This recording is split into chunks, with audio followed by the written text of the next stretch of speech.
நம்ம சேனலில் வீடியோ போட்டோடனே உங்களுக்கு மெசேஜ் வரணும் அப்படின்னு நீங்கள் நினச்சிங்கன்னா ரைட் சைடில் இருக்கிற ரெட் கலர் சப்ஸ்கிரைப் பட்டனை ப்ரெஸ் பண்ணிக்கோங்க. அப்படியே பக்கத்தில் ஒரு பெல் சிம்பிள் வரும், அதே கிளிக் பண்ணிட்டீங்கன்னா உங்களுக்கு மெசேஜ் தவறாமல் வரும். சரி, வாங்க வீடியோக்குள்ளே போகலாம்.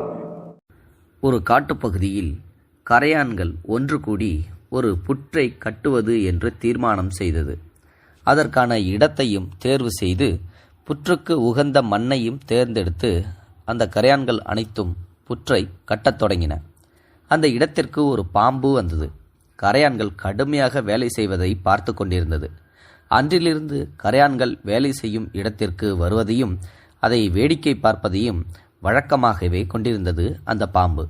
இப்படியே 1 வருட காலமும் போனது. கரையான்கள் புற்றையும் கட்டி முடித்தன. பாம்பு கரையான்களிடம் பேசியது. கரையான்களே, நீங்கள் கற்றிய இந்த புற்றை அருமையாக இருக்கிறது. நான் இந்த புற்றை ஒரு முறையாவது உள்ளே சென்று பார்க்கட்டுமா என்று கேட்டது. கரையான்களும் அதற்கென்ன, தாராளமாக உள்ளே சென்று பார்த்து வாருங்கள் என்று சம்மதித்தன. பாம்பும் புற்றுக்கு உள்ளே சென்று பார்த்தது.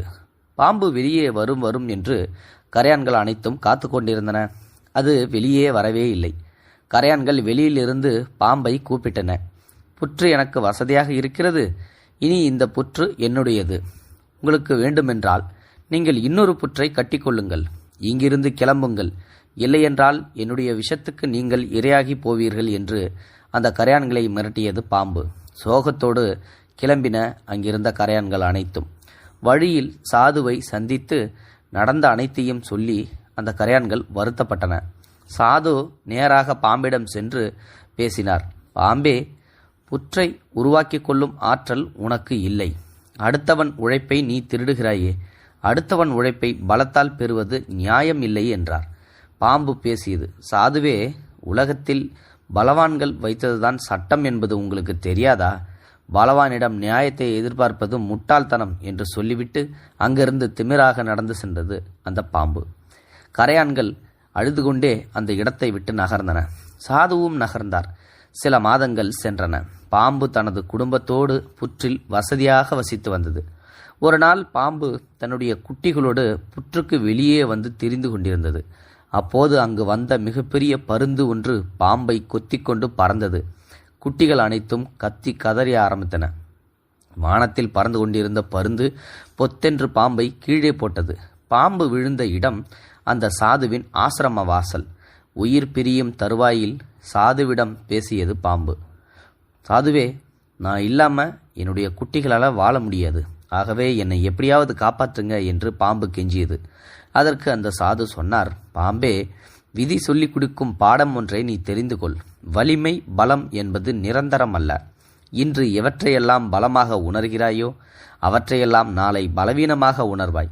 அதே போல இன்று பலவீனமாக பார்க்கப்படுபவை பலமாக மாறும் காலமும் வெகு தூரம் இல்லை. ஆகையால் பலவானாக இருக்கும்போதே பக்குவமாகவும் பிறருக்கு கெடுதல் செய்யாமலும் வாழ்ந்துவிட வேண்டும். ஆனால் நீ அப்படி வாழவில்லை. கரையான் என்ற வலிமையில்லாத எதிரியை நீ தேர்ந்தெடுத்ததாலும் பருந்து என்ற பலமான எதிரிக்கு பதில் சொல்லும் நிலைக்கு காலம் உன்னை தள்ளிவிட்டது பார்த்தாயா? பாம்பே, நிதர்சனமான ஒரு உண்மையை தெரிந்து கொள்.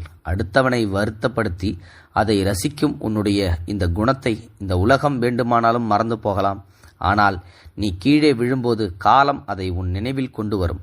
அப்போது அதை தாங்கும் சக்தி கூட உனக்கோ உன் சந்ததிகளுக்கோ இருக்காது. உன் சந்ததிகள் உன் பாவத்தை பங்காக பிரித்து கொள்வார்கள் என்று சொல்லிவிட்டு அந்த சாது அங்கிருந்து சென்றார். அதற்கு பிறகு பாம்பு என்ன செய்தது என்பது நமக்கு முக்கியமில்லை. காரணம், காலம் அதை தன் பிடியில் எடுத்து சென்று விட்டது. பலம் பொருந்திய ஒருவனின் அராஜகம், அகந்தை, கோபம் ஆகியவற்றை காலம் ஒரு நாள் எடுத்து சென்றுவிடும். அப்போது உணர்ந்து பார்க்கலாம் என்றால் காலம் அதற்கு இடம் தராது. இது ஒரு அருமையான மோரல் ஸ்டோரி தான். இதிலிருந்து ஒன்று மட்டும் நல்லா தெரிஞ்சுக்கங்க. தாங்கிட்ட பலம் இருக்குன்னு சொல்லிட்டு ஒரு எளிமையான ஒருத்தரை நம்ம என்றைக்குமே அடிமைப்படுத்தியோ இல்லை வீழ்த்தணும்னு நினைக்கவே கூடாது. அது அருமையாக சொல்லியிருக்காங்க. இதை பற்றி நீங்கள் என்ன நினைக்கிறீங்கன்றதை மறக்காமல் கமெண்ட் பாக்ஸில் சொல்லுங்கள். தேங்க்ஸ் ஃபார் வாட்சிங்.